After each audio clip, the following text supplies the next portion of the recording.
qu'aujourd'hui, en 2022, s'il y a des skieuses, des patineuses, des footballeuses, des cyclistes, bref, des femmes qui participent aux JO, c'est grâce à une femme longtemps méconnue qui a révolutionné le monde du sport féminin, une Nantaise, s'il vous plaît, Alice Milia.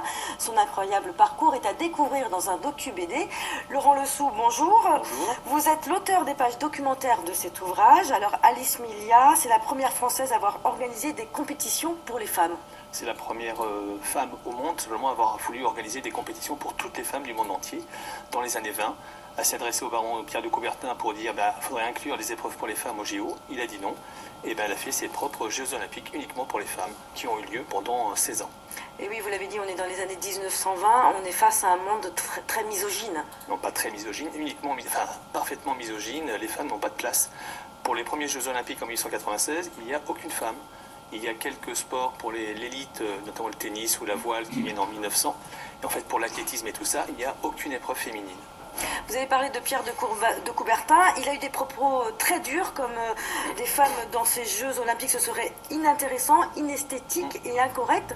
On ne le voit plus de la même manière, ce personnage. Il est misogyne comme la plupart des hommes de l'époque. Il n'est pas plus misogyne que d'autres, mais il est très misogyne. Et il a créé les Jeux Olympiques uniquement pour les hommes. D'ailleurs, il ne concevait pas qu'il y ait de femmes dans les Jeux Olympiques. Et Alice Milia va le voir, Alice Milia est née à Nantes en 1884, elle quitte Nantes pour Londres où elle parle 3 langues, elle revient, elle perd son mari, et elle dit il faudrait faire du sport, elle fait 80 km en aviron, c'est une des premières femmes à faire autant en distance, et elle dit je vais fonder un club avec du football, du basketball, de l'athlétisme, et donc elle dit elle va voir le baron Pierre de Coubertin, et lui il ne veut pas du tout. Mais c'est pas une victime, c'est quelqu'un qui va imposer le sport pour les femmes.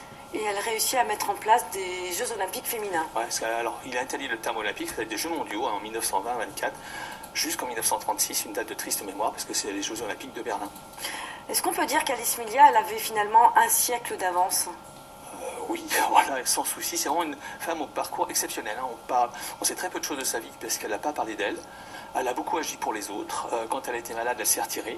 Mais elle a fait des choses qui fait qu'en dans 2 ans, aux Jeux Olympiques de Paris, il y aura autant d'hommes que de femmes. C'était son rêve, c'était son but. Et voilà, elle va être mise à l'honneur pour les JO de Paris en 2024. Oui, si vous allez au Comité national olympique et sportif français, vous aviez uniquement la statue de Pierre de Coubertin. Depuis 2 ans, vous avez aussi la statue d'Alice Milia.